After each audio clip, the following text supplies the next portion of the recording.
Back to silent learning. It's me Jithin. മക്കളെ, എല്ലാ ആളുകൾക്കും സുഖമാണെന്ന് വിശ്വസിക്കുന്നു. നമ്മൾ ഇന്ന് പ്രധാനമായിട്ട് ഡിസ്കസ് ചെയ്യാൻ പോകുന്നത് സോഷ്യൽ സയൻസിൽ എങ്ങനെ പ്രധാനപ്പെട്ട കോഡുകൾ ഉണ്ടാക്കാം എന്നുള്ളതാണ്. പലപ്പോഴും നമുക്കറിയാം, സോഷ്യൽ സയൻസ് പഠിക്കുന്ന സമയത്ത് പല ആളുകളും പറയുന്നതാണ്, സാർ സോഷ്യൽ ഒരുപാട് പഠിക്കാനുണ്ട്, വലിയ ഏരിയാസ് ആണ് കവർ ചെയ്യാനുള്ളത്, പലപ്പോഴും വർഷങ്ങളൊക്കെ മറന്നു പോകുന്നു എന്നുള്ള ഒരു കമന്റുകളൊക്കെ കാണാറുണ്ട്. ഇത്തരത്തിലേക്കുള്ള പ്രോബ്ലംസ് നമുക്ക് എങ്ങനെ പരിഹരിക്കാം, അതിന് വേണ്ടിയിട്ടാണ് ഞാൻ ഈ വീഡിയോ നിങ്ങൾക്ക് മുൻപിൽ ഇന്ന് ഇതുപോലെ ചെയ്യുന്നത്. ആദ്യം തന്നെ എനിക്ക് പറയാനുള്ളത്, ആരെങ്കിലും ഈ ചാനൽ സബ്സ്ക്രൈബ് ചെയ്യാനുണ്ടെങ്കിൽ ഉടനെ തന്നെ ഈ ചാനൽ സബ്സ്ക്രൈബ് ചെയ്യണം. കൂടാതെ നിങ്ങളുടെ ഫീഡ്ബാക്ക് നിങ്ങൾ അവിടെ കമന്റ് ബോക്സിൽ നിങ്ങൾ രേഖപ്പെടുത്തുകയും കൂടി വേണം കേട്ടോ. അപ്പോൾ ഞാൻ പറഞ്ഞു വന്നത്, കോഡുകൾ നമുക്ക് പല രീതിയിൽ ഉണ്ടാക്കാം. ഒന്ന്, നമുക്ക് ഏറ്റവും പ്രധാനമായിട്ടും നിങ്ങൾക്ക് തന്നിട്ടുള്ള കാര്യങ്ങളിൽ ഇംഗ്ലീഷ് ആൽഫബറ്റേഴ്സിലൊക്കെ ആണെങ്കിൽ ആദ്യത്തെ പ്രധാനപ്പെട്ട വേർഡ്സുകളൊക്കെ ഉപയോഗിച്ചുകൊണ്ട് എന്ത് ചെയ്യാം, നിങ്ങൾക്ക് കോഡുകൾ ഉണ്ടാക്കാം. അതങ്ങനെ ഓർത്ത് വെക്കാൻ പറ്റുന്ന ഒരു ഐഡിയ ആണ്. പിന്നെ ചിലതൊക്കെ നിങ്ങൾക്ക് ഈ പ്രധാനപ്പെട്ട സോങ്ങുകളായിട്ട്, പാട്ടുകളായിട്ട് നിങ്ങൾക്ക് എന്ത് ചെയ്യാൻ പറ്റും. ചിലതൊക്കെ നമുക്ക് എന്ത് ചെയ്യാം, ക്രിയേറ്റ് ചെയ്യാൻ പറ്റും. പിന്നെ ചില ഇത് നിങ്ങൾ കണ്ടത്, തന്നിട്ടുള്ള ചോദ്യത്തിൽ തന്നെ ചിലപ്പോൾ അതിന്റെ ഉത്തരം ഒളിഞ്ഞിരിപ്പുണ്ടാവും. ആ ഒരു റിലേഷൻസ് അല്ലെങ്കിൽ ഒരു ബന്ധം കണ്ടെത്താൻ കഴിഞ്ഞാൽ തന്നെ നമുക്ക് എന്ത് ചെയ്യാം, കോഡുകൾ നമുക്ക് എളുപ്പത്തിൽ നമുക്ക് കണ്ടെത്താൻ പറ്റും. അപ്പൊ എങ്ങനെ സോഷ്യൽ സയൻസിൽ ഇത്തരത്തിലേക്കുള്ള വളരെ ട്രിക്കി ആയിട്ടുള്ള കോഡുകൾ എങ്ങനെ ക്രിയേറ്റ് ചെയ്യാം എന്നുള്ളതിന്റെ ഒരു 4-5 എക്സാമ്പിൾസുകളാണ് ഞാൻ നിങ്ങൾക്ക് എന്ത് ചെയ്യുന്നത്, കാണിച്ചു തരാൻ പോകുന്നത്. അപ്പൊ നിങ്ങൾ റെഡി അല്ലേ? നമുക്ക് ഓരോ പ്രധാനപ്പെട്ട കാര്യങ്ങളും നമുക്ക് എന്ത് ചെയ്യാം, നോക്കാം മക്കളെ. ഓക്കെ, ഫസ്റ്റ് ക്വസ്റ്റ്യൻ നോക്കൂ. നിങ്ങളുടെ പ്രധാനപ്പെട്ട ഒരു ചാപ്റ്റർ ആണല്ലോ, ഹിസ്റ്ററിയിലെ ഫസ്റ്റ് ചാപ്റ്റർ ആണ് revolutions that influenced the world. ലോകത്തെ സ്വാധീനിച്ച വിപ്ലവങ്ങൾ എന്ന് പറയുന്ന ഒന്നാമത്തെ ചാപ്റ്റർ ഉണ്ട്. ആ ചാപ്റ്ററിനകത്ത് നമ്മൾ പഠിച്ചിട്ടുണ്ട്, പ്രധാനമായിട്ട് ആ ചോദ്യം ശ്രദ്ധിച്ചോളൂ. How many colonies did British establish on the eastern coast of America in the 18th century? 18ാം നൂറ്റാണ്ടിൽ ആ ബ്രിട്ടീഷുകാർ അമേരിക്കയുടെ കിഴക്കൻ തീരങ്ങളിൽ എത്ര കോളനികളാണ് സ്ഥാപിച്ചത് എന്നാണ് ചോദ്യം വന്നിട്ടുള്ളത്. മക്കളെ, അതിന്റെ ഓപ്ഷൻ ശ്രദ്ധിക്കുക. ഓപ്ഷൻ ഇതുപോലെ നിങ്ങൾക്ക് കാണാം. ഫസ്റ്റ് വൺ നിങ്ങൾക്ക് 10, അതുപോലെ ബി നിങ്ങൾക്ക് കാണാം എന്താണ് 11 വരുന്നുണ്ട്, സി 12 വരുന്നുണ്ട്, ഡി എത്രയുണ്ട് 13 വരുന്നുണ്ട്. ഇതിനകത്ത് നിങ്ങൾക്ക് അറിയുന്നതാണ് ഇതിന്റെയൊക്കെ ഉത്തരം എന്ന് പറഞ്ഞാൽ ഏതായിരിക്കും ഇതിന്റെ കൃത്യമായ ആൻസർ എന്ന് ചോദിച്ചു കഴിഞ്ഞാൽ എല്ലാവർക്കും അറിയുന്ന ആൻസർ തന്നെയാണ് യെസ്. അവിടെ ഞാൻ എന്ത് ചെയ്യാണ്, ആൻസർ ഒന്ന് ഞാൻ അവിടെ ലോക്ക് ചെയ്യാണ്. യെസ്, നമുക്കറിയാം ആൻസർ ഡി ആണ് അല്ലെ. ആൻസർ ഡി ആണ്. ഇതാണ് ശരിയായ ഉത്തരം അല്ലെ, ഡി ആണ്. അപ്പൊ മക്കളെ, ഇങ്ങനെ ഒരു ചോദ്യം വന്നു കഴിഞ്ഞാൽ ഇതിനെ നമുക്ക് എങ്ങനെ ഇതുപോലെ ഒരു കോഡാക്കി മാറ്റാൻ പറ്റും, അല്ലെങ്കിൽ ഇതിനെ നമുക്ക് എങ്ങനെ ഒരു ഈസി ആക്കി പറ്റും? ഒരിക്കലും നിങ്ങൾ ബൈഹാർട്ട് പഠിക്കേണ്ട ആവശ്യമില്ല. ഞാനാണെങ്കിൽ എന്താണെന്നറിയോ, ആദ്യം തന്നെ ഈ ചോദ്യം അങ്ങ് വായിച്ചു നോക്കും. ഈ ചോദ്യം വായിക്കുമ്പോൾ നിങ്ങൾ നോക്ക്, how many colonies did British അല്ലെ, 18ാം നൂറ്റാണ്ടിൽ ബ്രിട്ടീഷുകാർ അമേരിക്കയുടെ കിഴക്കൻ തീരങ്ങളിൽ. അപ്പൊ എന്റെ മനസ്സിലേക്ക് പെട്ടെന്ന് വരുന്ന ആരാണ്, ബ്രിട്ടീഷുകാരുമായി ബന്ധപ്പെട്ടതാണ്. അപ്പൊ ഞാൻ അതിൽ ഓർത്തു. അതൊന്ന് ഞാൻ ജസ്റ്റ് ഒന്ന് അണ്ടർലൈൻ ചെയ്തു. ബ്രിട്ടീഷ് ഒന്ന് അണ്ടർലൈൻ ചെയ്തു.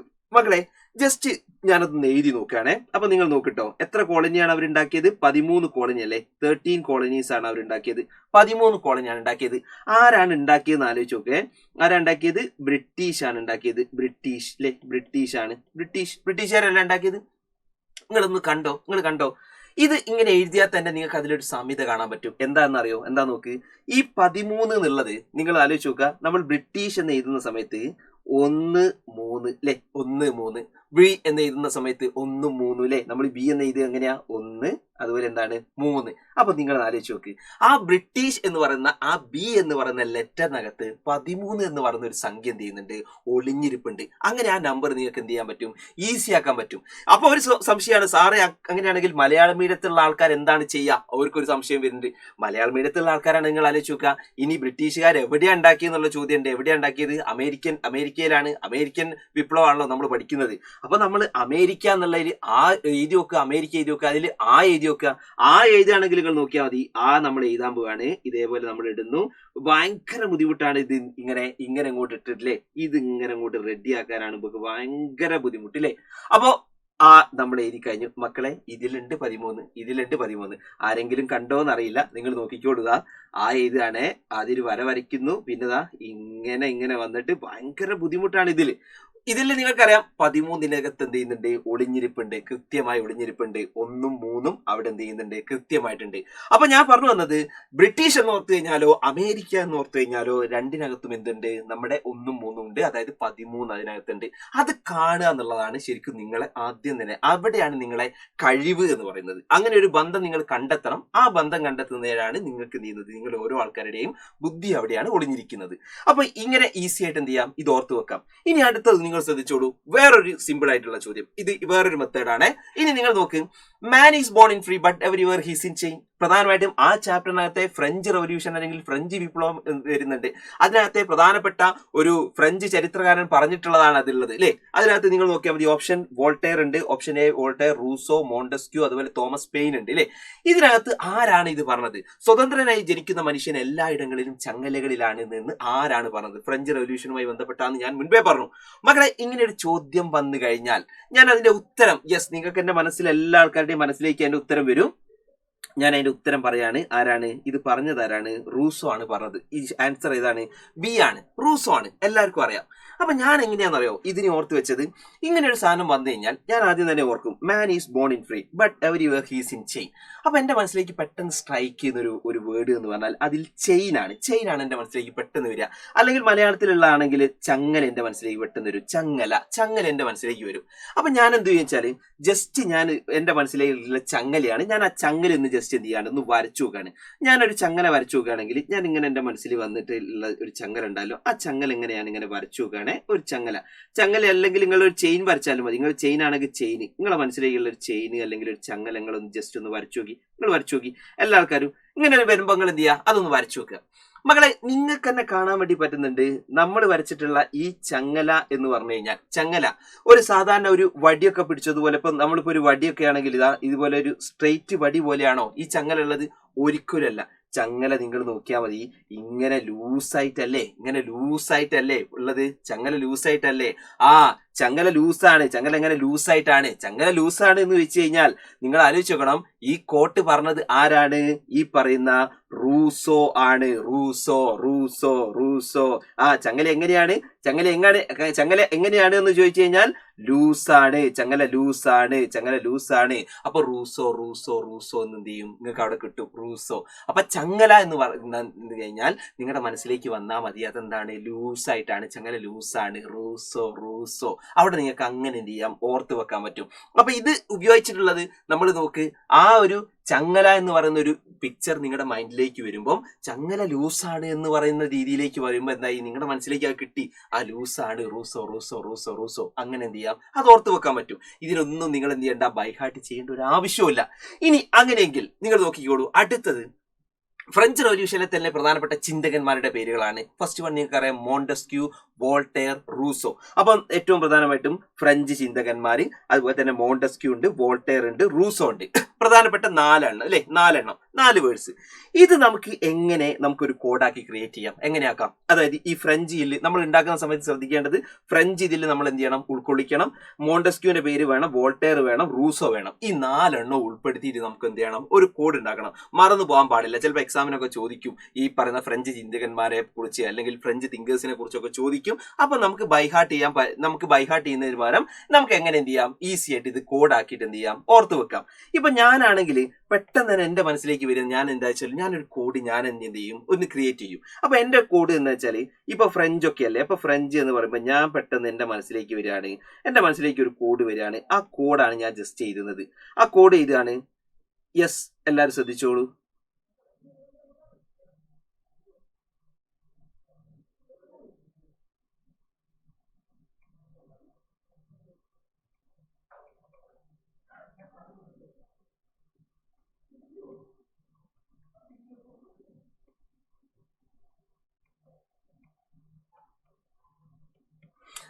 അപ്പൊ മക്കളെ, എന്റെ കോഡ് ഇതാണ്.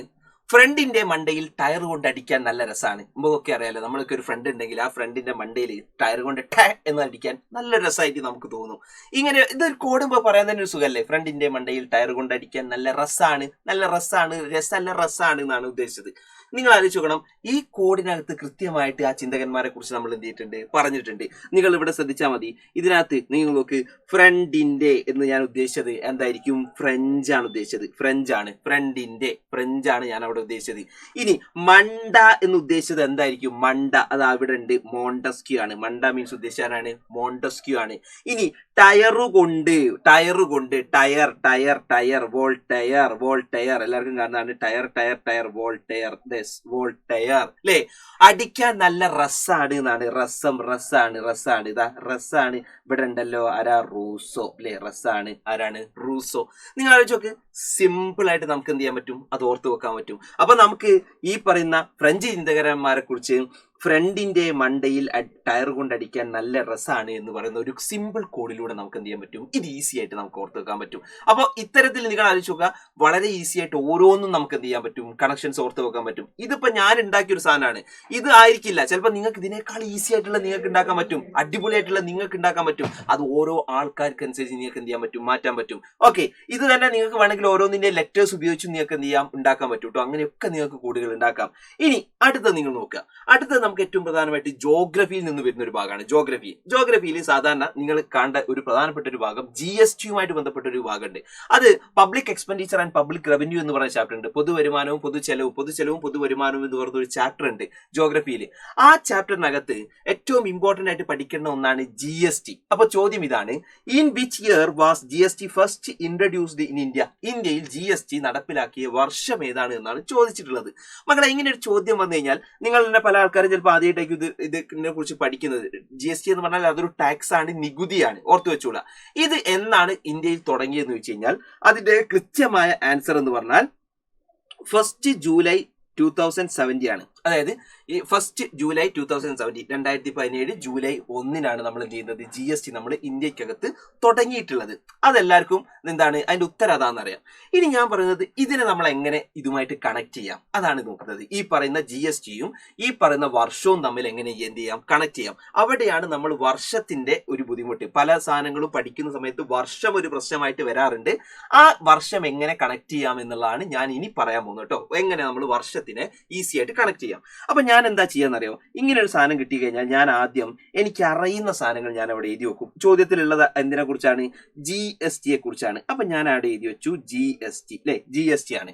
ഇനി GST വന്ന വർഷം അവിടെ പറയുന്നുണ്ട്. ഏതാ വർഷം പറയുന്നത്, ഇതേപോലെ തന്നെ ഈ പറയുന്ന 2017 ജൂലൈ 1 ആണ്. 2017 ജൂലൈ 1 അതാണ് വന്നിട്ടുള്ളത്, എല്ലാവർക്കും അറിയാം. ഇതാണ്. ഇനി നിങ്ങൾ നോക്കിക്കോട്ടോ, ഞാൻ ഇങ്ങനെ ഒരു സാധനമാണ് എന്റെ മുൻപിലുള്ളത്. GST 2017 ജൂലൈ 1 എന്നാണ് എന്റെ മനസ്സിലുള്ളത്. ഞാൻ നോക്കും ഇതെങ്ങനെ കണക്ട് ചെയ്യാം, എങ്ങനെ ഇത് തമ്മിൽ എന്ത് ചെയ്യാം, കണക്ട് ചെയ്യാം. കണക്ട് ചെയ്യുമ്പോൾ എന്റെ മനസ്സിലേക്ക് ഫസ്റ്റ് തന്നെ വരിക എങ്ങനെ വെച്ചാൽ, ഇതിനകത്ത് ആദ്യം തന്നെ ഞാൻ നോക്കും ഇതിൽ G എന്ന് പറയുന്ന ലെറ്റർ ഉണ്ടല്ലേ, ഈ Gയും ഈ പറഞ്ഞ 2017 തമ്മിൽ എന്തെങ്കിലും കണക്ഷൻ ഉണ്ടോ ഒന്ന് നോക്കും. അപ്പൊ ഞാൻ ആദ്യം തന്നെ ഇംഗ്ലീഷ് ആൽഫബറ്റിൽ G എത്രാമത്തെ നമ്പർ ആണെന്ന് നോക്കും. അപ്പൊ ഞാൻ എണ്ണാണ് ABCDEFG അല്ലെ. G എത്രയാണ്, 7ാമത്തതാണ്. അപ്പൊ നോക്ക് അവിടെ ഞാൻ 7 എന്ന് എഴുതി വെച്ചു, 7 ആണ് അല്ലെ. അടുത്ത നിങ്ങൾ നോക്ക്, അത് അപ്പോ ഓൾറെഡി ഇവിടെ 7 ഉണ്ട്. 2017 ഒരു 7 ഉണ്ട് അല്ലെ, 2017 ഒരു 7 ഉണ്ട്. അവിടെ നിങ്ങൾക്ക് ഒരു 7, നിങ്ങൾക്ക് 7 നിങ്ങൾക്ക് അവിടെ കാണാൻ വേണ്ടി പറ്റും. പിന്നെ ഞാൻ നോക്കുകയാണ് ഇനി ജൂലൈയുമായിട്ട് ബന്ധപ്പെട്ട് എന്തെങ്കിലും കണക്ട് ചെയ്യാൻ പറ്റുമോ, ജൂലൈ. അപ്പൊ ഇങ്ങനെ ആലോചിച്ച് നോക്കുന്ന സമയത്ത് ജൂലൈ ഞാൻ ഇതേപോലെ തന്നെ ഞാൻ എണ്ണുകയാണ്, മാസം എണ്ണുകയാണ്. ജനുവരി, ഫെബ്രുവരി, മാർച്ച്, ഏപ്രിൽ, മെയ്, ജൂൺ, ജൂലൈയും തന്നെയാണ് 7 തന്നെയാണ്. അപ്പൊ ജൂലൈയും തന്നെയാണ്, അതും 7ാമത്തെ മാസം തന്നെയാണ്. അതിലും എന്തുണ്ട്, ഒരു 7 ഉണ്ട്. അപ്പൊ മക്കളെ നിങ്ങൾ നോക്ക്, ഈ പറഞ്ഞ നമുക്ക് അറിയാവുന്നതാണ്. നിങ്ങൾ നോക്കണം, പ്രധാനമായിട്ടും ഈ പറഞ്ഞ GSTയില് നിങ്ങൾക്ക് അവിടെ 7 നിങ്ങൾക്ക് കാണാം. G എന്ന് പറഞ്ഞാൽ 7ാമത്തെ ആൽഫബറ്റ് ആണ്. ഇനി ഇത് 2017 അപ്പൊ അവിടെ 7 ഉണ്ട് അല്ലെ, അതിനകത്ത് 7 വരുന്നുണ്ട്. അതേപോലെ തന്നെ ജൂലൈ എന്ന് പറഞ്ഞാൽ എത്രാമത്തെ മാസമാണ്, 7ാമത്തെ മാസമാണ്, അവിടെയും 7 വരുന്നുണ്ട്. പിന്നെ നിങ്ങൾക്ക് ഒരു സംശയം വരിക, സാറേ ഈ പറയുന്ന 1 നിങ്ങൾ എങ്ങനെയാണ് കണക്ട് ചെയ്യുക, ജൂലൈ 1 നിങ്ങൾ എങ്ങനെയാണ് കണക്ട് ചെയ്യുക? ഞാൻ ഒന്നുമല്ല, ഞാൻ കണക്ട് ചെയ്ത് എങ്ങനെയാണ്, GST എന്ന് പറഞ്ഞാൽ നല്ലൊരു സംഭവം അല്ലേ. അപ്പൊ നമ്മൾ എപ്പോഴും നല്ല സംഭവം തുടങ്ങുമ്പോൾ നമ്മൾ ഒരു മാസത്തിലെ ആദ്യത്തെ ദിവസം തന്നെയാണ് തുടങ്ങുക. 1-ാം തീയതി അല്ലേ നല്ല കാര്യങ്ങൾ ചെയ്യാൻ വേണ്ടി പല ആൾക്കാരും തിരഞ്ഞെടുക്കുക. അപ്പൊ ഞാൻ 1 എന്ന് എന്ത് ചെയ്തു, ഓർത്തു വെച്ചു. അങ്ങനെയാണ് എന്റെ മനസ്സിലേക്ക് GST എന്ന് പറയുന്നത് 2017 ആണ്. അത് ജൂലൈ മാസത്തിലാണ്. ജൂലൈ എന്ന് പറഞ്ഞാൽ 7ാമത്തെ മാസത്തിലാണ്. അത് തുടങ്ങിയത് 1-ാണ്, ജൂലൈ 1-നാണ് എന്ന് ഞാൻ ഇങ്ങനെയാണ് എന്ത് ചെയ്യുന്നത്, മനസ്സിലാക്കി വെച്ചത്. അപ്പൊ എന്നോട് എന്ത് ചെയ്യുന്നില്ല, ഇത് മറന്നു പോയില്ല, ഒരിക്കലും എന്നോട് എന്ത് ചെയ്യില്ല, മറന്നു പോയില്ല. GST ചോദിച്ചു കഴിഞ്ഞാൽ ഞാൻ ഇങ്ങനെയാണ് കൃത്യമായിട്ട് ഞാൻ ഓർത്തു വെച്ചത്. അപ്പൊ ഇത്തരത്തിലേക്ക് നിങ്ങൾക്ക് എന്ത് ചെയ്യാം, ഓരോ വർഷങ്ങളും അതുപോലെ ഇമ്പോർട്ടന്റ് ആയിട്ടുള്ള ഇൻസിഡന്റുകൾ നിങ്ങൾക്ക് എന്ത് ചെയ്യാം, കണക്ട് ചെയ്യാൻ വേണ്ടി നിങ്ങൾക്ക് എന്ത് ചെയ്യും, പറ്റും എന്നുള്ളതാണ്. ഓരോന്നും കണക്ട് ചെയ്യാൻ പറ്റും. ഓക്കെ, ഇനി നെക്സ്റ്റ് വൺ, അടുത്തത് നോക്കിക്കോളൂ. അടുത്തത് എക്സാമിനൊക്കെ കണ്ടുവരുന്ന ഒന്നാണ് ഈ പറയുന്ന അറേഞ്ച് ഇൻ ക്രോണോളജിക്കൽ ഓർഡർ എന്ന് പറയുന്നത്. പ്രധാനപ്പെട്ട കാലഗണനപ്പെടുത്താനാണ്. കേരളത്തിനകത്ത് നടന്നിട്ടുള്ള ഏറ്റവും ഇമ്പോർട്ടന്റ് ആയിട്ടുള്ള ഒരുപാട് ഇൻസിഡന്റുകളാണ് നിങ്ങൾക്ക് അവിടെ കൊടുത്തിട്ടുള്ളത്. നിവർത്തന പ്രക്ഷോഭം, Travancore temple entry proclamation, Guruvayur satyagraha, Vaikom satyagraha, Malabar rebellion, ഇതൊക്കെയാണ് അവിടെ കൊടുത്തിട്ടുള്ളത്. മക്കളെ, ഇത് പ്രധാനമായിട്ടും നമ്മുടെ ഹിസ്റ്ററിക്കകത്ത് കേരള ടുവേർഡ്സ് മോഡേണിറ്റി എന്ന് പറഞ്ഞൊരു ചാപ്റ്റർ ഉണ്ട്. കേരളം ആധുനികതയിലേക്ക് എന്ന് പറയുന്ന ഒരു 8ാമത്തെ ചാപ്റ്റർ ഉണ്ട്. ആ ചാപ്റ്ററിനകത്ത് വർഷങ്ങളായിട്ട് ഇതേപോലെ തന്നെ ചോദിക്കുന്ന ഒരു പ്രധാനപ്പെട്ട ഒരു ചോദ്യമാണ്. അതായത് ഒരു 4 മാർക്കിന് ചോദിക്കുന്ന ഒരു ചോദ്യമാണ്. സിമ്പിൾ ആയിട്ട് നമുക്ക് 4 മാർക്ക് നേടാൻ പറ്റുന്ന ഒരു ചോദ്യമാണിത്. അപ്പൊ ഈ ചോദ്യത്തിന് കൃത്യമായി നമ്മൾ എന്ത് ചെയ്യണം, ഒരു കോഡ് നമുക്ക് ക്രിയേറ്റ് ചെയ്യണം. അപ്പൊ നമുക്ക് ഇതിന്റെയൊക്കെ ഒരു വർഷം നോക്കാം. ഇതിനകത്ത് നമ്മൾ ആദ്യം നടന്നത് ഏതാന്നുള്ളത് നമുക്ക് നോക്കണം. അങ്ങനെ നോക്കുകയാണെങ്കിൽ നിങ്ങൾക്ക് അവിടെ ശ്രദ്ധിച്ചാൽ മതി, നിങ്ങൾക്ക് അവിടെ കാണാൻ വേണ്ടി പറ്റും. ഫസ്റ്റ് നടന്നത് മലബാർ റെബല്യൻ ആണ്. മലബാർ റെബല്യൻ നടന്നത് 1921, 1921 മലബാർ കലാപം. പിന്നെ 1924 വൈക്കം സത്യാഗ്രഹം. പിന്നെ നിങ്ങൾ നോക്കുക ഗുരുവായൂർ സത്യാഗ്രഹം 1931, 32 അല്ലെ, 31 മുതൽ 32 വരെയാണ്. അപ്പൊ നമ്മൾ 31 ഗുരുവായൂർ സത്യാഗ്രഹം തുടങ്ങിയത്. അതേപോലെ നിവർത്തന പ്രക്ഷോഭം ഇതുപോലെ 1932 ആണ്. 1930 നിവർത്തന പ്രക്ഷോഭം വരുന്നത്. Last one Travancore temporary proclamation ആണ്. തിരുവിതാംകൂർ ക്ഷേത്ര പ്രവേശന വിളംബരമാണ് പിന്നുള്ളത്. അത് 1936 അപ്പൊ ഇങ്ങനെയാണ് നടന്നത്. അപ്പൊ ആദ്യം നടന്നത് മലബാർ റെബല്യൻ. ഇതിനകത്ത് കൊടുത്തിട്ടുള്ളതിൽ അവസാനം നടന്നത് ഏതാണ്? ട്രാവൻകൂർ ടെമ്പിൾ പ്രൊക്ലമേഷൻ ആണ് നടന്നത്. അറിയാലോ. ഇതിനെ നമുക്ക് എങ്ങനെയാക്കാം? ഒരു കോഡാക്കി മാറ്റാം. ഇതൊരു കോഡാക്കി മാറ്റാം. ഈ കോഡാക്കുന്നത് നമ്മൾ നേരത്തെ ഞാൻ കൂടി പറഞ്ഞിട്ടുണ്ടായിരുന്നു, ഇംഗ്ലീഷ് ആൽഫബറ്റേഴ്സിൽ. ഇതിൽ ഓരോന്നിന്റെയും ഇംഗ്ലീഷിലുള്ള ആൾക്കാരാണെങ്കിൽ ഓരോന്നിന്റെ ആൽഫബറ്റേഴ്സിലെ ഫസ്റ്റ് ലെറ്റേഴ്സ് നമ്മൾ നോക്കാം. ഓരോ പ്രധാനപ്പെട്ട വേർഡ്സിന്റെയും ഫസ്റ്റ് ലെറ്റേഴ്സ് നമുക്ക് എന്ത് ചെയ്യാം, നോക്കാം. അങ്ങനെയാണെങ്കിൽ ഇതിൽ ഓരോന്നും നമ്മൾ എടുത്തു നോക്കുകയാണ്. ഇതിനകത്ത് നിങ്ങൾക്കറിയാം എം ഉണ്ട്, വൈക്കം സത്യാഗ്രഹത്തിൽ വി ആണ്, ഗുരുവായൂർ സത്യാഗ്രഹത്തിൽ ജി ആണ്, നിവർത്തനത്തിൽ എൻ ആണ്, ട്രാവൻകൂറിൽ ഏതാണ്? ടി ആണ്. അപ്പൊ ഞാൻ അത് ഇപ്പുറത്ത് അതൊന്ന് എഴുതുകയാണ്. അപ്പൊ നിങ്ങൾ നോക്ക്, ഒന്ന് ജസ്റ്റ് ചെയ്താണെങ്കിൽ എം എഴുതി, അതുപോലെ തന്നെ വി എഴുതി, വൈക്കം സത്യാഗ്രഹം. ഗുരുവായൂർ സത്യാഗ്രഹത്തിന്റെ എന്ത് എഴുതി? ഗുരുവായൂർ സത്യാഗ്രഹത്തിൻ്റെത് ഇതേപോലെ ഞാനിവിടെ ജി എഴുതി. ഓക്കെ. നിവർത്തന പ്രക്ഷോഭത്തിൻ്റെത് ഞാൻ എന്ത് എഴുതി? എൻ എഴുതി. ട്രാവൻകൂർ ടെമ്പിൾ പ്രൊക്ലമേഷന്റെ ഞാൻ എന്ത് എഴുതി? ടി എഴുതി. അപ്പൊ എന്റെ മനസ്സിലേക്ക് ഫസ്റ്റ് തന്നെ മക്കൾ ശ്രദ്ധിക്കുക, എന്റെ ഇപ്പൊ നമുക്ക് കിട്ടിയത് എം വി. നമ്മളൊന്ന് വായിച്ചു നോക്കുക. M V G N T എന്നാണ്. M V G N T. അപ്പൊ ഒന്ന് ഈ ഒരു ലെറ്റേഴ്സ് നിങ്ങൾ ആലോചിച്ച് നോക്കുക. ഇതൊരു എന്തെങ്കിലും തരത്തിലേക്ക് നമുക്ക് അറിയുന്ന എന്തെങ്കിലും ഒന്നാക്കി മാറ്റാൻ പറ്റുമോ? ഒന്ന് ആലോചിച്ച് നോക്കണം.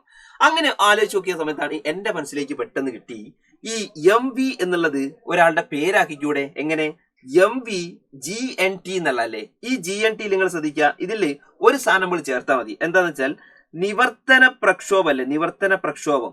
ഈ നിവർത്തന പ്രക്ഷോഭത്തില് ഞാൻ എന്ത് ചെയ്തു വെച്ചാൽ ഇതിൽ പിയും കൂടി ആയിട്ട് എടുത്തു. അപ്പൊ ഞാൻ ഇവിടെ എന്താ ചെയ്തു? ഇവിടെ ഞാനൊരു പി അധികം ചേർത്തു. അപ്പൊ എന്തായി മാറി? ഇത് സാധനം റെഡിയായി. അപ്പൊ നിങ്ങൾ ആലോചിച്ച് നോക്കുക. ഇതൊന്ന് നമുക്ക് ജസ്റ്റ് ഒന്ന് വായിച്ചു നോക്കുക. എങ്ങനെയാണെന്നറിയോ? ആദ്യം നിങ്ങൾ വായിച്ചു നോക്കണം.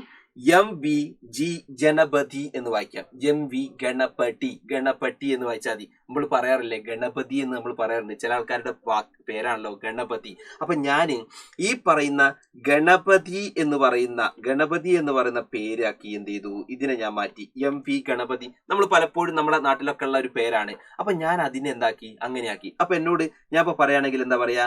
എം വി ഗണപതിയാണ്. അപ്പൊ ഇമ്പക്ക് കാര്യം മനസ്സിലായാൽ മതി. അപ്പൊ നോക്കി, എം വി ഗണപതി. അപ്പൊ നിങ്ങൾ ആലോചിച്ച് നോക്കുക, 5 പ്രധാനപ്പെട്ട സംഭവങ്ങൾ ഞാൻ ആകെ ഈ എം പി ഗണപതിയിൽ എന്ത് ചെയ്തു? അത് പഠിച്ചു. അപ്പൊ എന്നോട് മറന്നുമില്ല. എം പി ഗണപതി എന്നുള്ളത് പഠിച്ചു വെച്ച് കഴിഞ്ഞാൽ എന്നോട് ഒരിക്കലും എന്ത് ചെയ്യില്ല, മറന്നുപോയില്ല. അപ്പൊ ഇത്തരത്തിലാണ് ഞാൻ ഇതേപോലെ എന്ത് ചെയ്യുന്നത്, ഇതിനെ ഞാൻ എന്ത് ചെയ്യുന്നത്, ഓർത്ത് വെച്ചത്. അപ്പൊ ഇങ്ങനെയുള്ള സിമ്പിൾ ആയിട്ടുള്ള, അതായത് ഞാൻ പറഞ്ഞല്ലോ ഇത് ഒരു തുടക്കം മാത്രമാണ്.